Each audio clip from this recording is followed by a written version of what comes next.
Hi friends, Telangana రాష్ట్ర రైతులందరికీ ఆదర్శ శుభవార్త. రైతు భరోసా డబ్బులు, రుణమాఫీ డబ్బులు, పీఎం కిసాన్ సమానిధి 19వ విడత డబ్బులు, 20వ విడత. ఇంతకుముందు 19 విడత డబ్బులు పడ్డాయి. మరి ఇప్పుడు 20వ విడత డబ్బులు కేంద్ర ప్రభుత్వం నుంచి మన ప్రధానమంత్రి మోదీ గారు వేస్తున్నారా లేదా, అలాగే ఇంకా పంట నష్టం డబ్బులు కూడా వేస్తున్నారా లేదా తెలుసుకునే ముందు లైక్ చేయండి, షేర్ చేయండి, సబ్స్క్రైబ్ చేయండి. పక్కన bell icon all symbol button గంట సింబల్ నొక్కితే నేను వేసే లేటెస్ట్ అప్డేట్స్, వీడియోస్, నోటిఫికేషన్స్ మీకు వెంటనే అయితే వస్తాయండి. లేట్ చేయకుండా అయితే వీడియోలోకి వెళ్ళే ముందు ఒక లైక్ మాత్రం మర్చిపోదండి. 10 మందికి ఈ వీడియో వెళ్తుంది, వాళ్ళకు కూడా ఇన్ఫర్మేషన్ అనేది యూజ్ అవుతుంది, మరింత సమాచారం అనేది వాళ్ళకి తెలుస్తుంది అన్నమాట. రైతు భరోసా డబ్బులు 6 ఎకరాల వరకు అయితే వేస్తున్నారండి. 36,000 రూపాయలు ఎకరానికి 6,000 చొప్పున వేస్తున్నారు. ఈ కేవైసీ ఎంపీసీఐ లింక్ అయితే ఖచ్చితంగా చేసుకోవాలి. పొలాన్ని సాగు చేయాలి, పంటలు పండించాలి.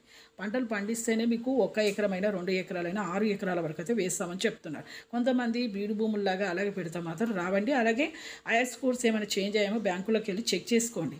చెక్ చేసుకొని వెంటనే మీరు మార్చుకుంటే మాత్రం ఈ డబ్బులు అనేది, అమౌంట్ అనేది మీ అకౌంట్లో పడతాయి. అలాగే మీరు ఇంకొక విషయం ఏంటంటే, పంట నష్టం డబ్బులు వానాకాలం యాసంగి సీజన్ డబ్బులు అయితే వేస్తున్నారు. Thanks for watching.